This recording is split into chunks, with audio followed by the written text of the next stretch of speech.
Passport अगर आपका lost हो जाता है या चोरी हो जाता है या आपसे कहीं गुम हो जाता है, तो इस सूरत में हम अपना दूसरा पासपोर्ट री इशू कैसे करें? इसके लिए आपको क्या क्या डॉक्यूमेंट्स लगेंगे और इसमें आपको क्या क्या जरूरी है, आपको पूरी डिटेल्स में बताने वाला हूं। तो आप लोग वीडियो में लास्ट तक जरूर बने रहें। जिस भी भाई का पासपोर्ट चोरी हो गया है या गुम हो गया, अगर उसको दोबारा री इशू कराना है तो वो कैसे कर सकता है, बस आप लोग वीडियो में लास्ट तक जरूर बने रहें। हेलो दोस्तों, आप लोग कैसे हैं?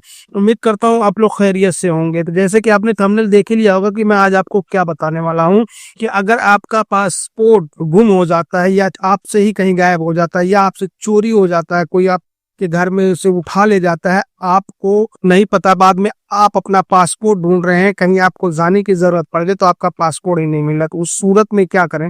तो सबसे पहले, अगर आपका पासपोर्ट चोरी हो जाता है या गुम हो जाता है तो आप चाहे जिस जगह रहें, यानी दुनिया के किसी भी कोने में रहें, आप इंडियंस हैं तो आप सबसे पहले वहां के नजदीकी पुलिस स्टेशन में जाकर आप लोग उसका कंप्लेन दर्ज कराएं कि मेरा पासपोर्ट चोरी हो गया। यानी इस जगह से चोरी हुआ, क्या नहीं हुआ आपको पता है कि पुलिस स्टेशन में जब आप कंप्लेन करने जाएंगे एफआईआर करने, तो वो लोग पूरी डिटेल्स मांगेंगे, किस तारीख को हुआ है, कैसे चोरी हुआ, वो पूरी आप डिटेल्स दे दीजिए। उसके बाद उनका जो एफआईआर कॉपी है आप उनसे एक मांग लीजिए। ओरिजिनल तो बहरहाल पुलिस वाले ही रखेंगे, लेकिन उसका डुप्लीकेट आपको मिल जाएगा, आप वो लेकर चले आइए। उसके बाद अब आप पासपोर्ट के लिए अप्लाई करें। आप पासपोर्ट अप्लाई करने के लिए आप किसी एजेंट को भी पकड़ सकते हैं या फिर पासपोर्ट ऑफिस जाके, वहां भी बहुत सारे एजेंट होते हैं, वो कर देंगे, या आप खुद से भी अप्लाई कर सकते हैं। लेकिन जब पासपोर्ट के वेबसाइट पर आप जाएं तो अपना जब अप्लाई करो तो फ्रेश पासपोर्ट में आप अप्लाई ना करें, क्योंकि फ्रेश पासपोर्ट का डॉक्यूमेंट्स अलग होता है और जो री इशू पासपोर्ट, यानी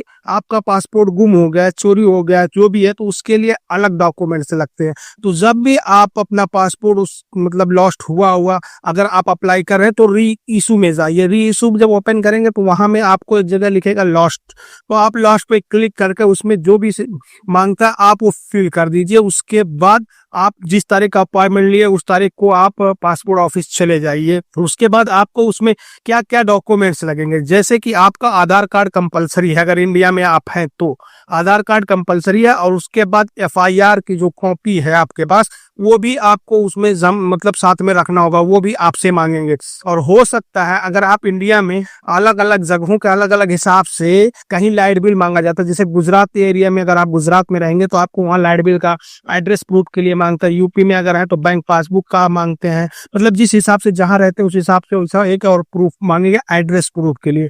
आप अगर वो भी लेके चले जाइए, आपका वहां से सब कुछ अगर सही रहा तो आपका दूसरा पासपोर्ट री इशू कर दिया जाएगा। अगर आपसे यही सऊदी में हो गया, आप सऊदी में बहरहाल हैं सऊदी में, और आपका पासपोर्ट गुम हो गया या चोरी हो गया, किसी तरह आपको नहीं मिल रहा है, तो उसके लिए आपको क्या करना है? तो सऊदी में आप चाहे जिस जगह रहते हैं आप वहां के नजदीकी पुलिस स्टेशन में जाइए, अपने कपिल को लेकर, अपने कंपनी को या मुसस्से में जो भी काम करते हैं उनके जो मेन बंदे होते हैं उनको लेकर जाइए। वहां पर आपको एफआईआर लिखा देंगे, एफआईआर के कॉपी लेके चले जाइए। उसके बाद आप सीधा जहां पासपोर्ट होता है एमबीसी में चले जाइए। उसके बाद अब वहां जो भी ऑनलाइन प्रोसेस है आप वो चीज फिल कर दीजिए, जो वो भी री इशू में ही कीजिए, यानी आपको यहाँ तो नया बनेगा ही नहीं। री इशू ही सऊदी अरब में होता है, या रिन्यूअल हो या रिशू हो, वही जो दो चीज होते हैं। तो आप वहां उनको बताएंगे तो वो लोग उस हिसाब से आपका री इशू करके लॉस्ट करके मतलब वो फिल कर देंगे। उसके बाद जिस तारीख का डेट है आप वहां चले जाइए। यहाँ आपको ज्यादा कुछ नहीं लगेगा, आपका अकामा रहना चाहिए वैलिड, और उसके बाद आपको वही जो पुलिस का एफआईआर कॉपी है वो रहना चाहिए, बस। और कुछ भी यहाँ प्रूफ तो मांगते ही नहीं, क्योंकि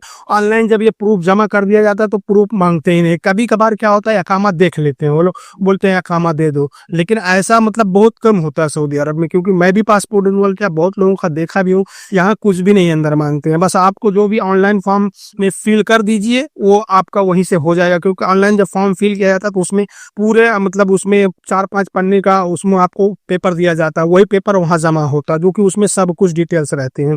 उसके बाद आप वहां से जमा कर दीजिए, जो भी फीस आप फीस पे कर दीजिए। उसके बाद हफ्ते दिन के अंदर आपका पासपोर्ट आपके रूम पर, या आप एम्बेसी से जाके सऊदी अरब में उठा सकते हैं, क्योंकि सऊदी अरब में ज्यादा हफ्ते से 10 दिन लगता है, इससे ज्यादा नहीं लगता है। और अगर इंडिया में है तो इंडिया में भी अभी बहरहाल थोड़ा सा टाइम लगता है, 15 दिन 20 दिन महीना भी हो जाता है, मतलब लेकिन आ जाता है। फिर अगर आपका पासपोर्ट चोरी हो गया या गुम होगा तो उसमें थोड़ी सी इंडिया में मगजमारी हो जाती है। उसके लिए फिर हमें दलाल पकड़ना होता है, दलाल के थ्रू हम सब काम करते हैं।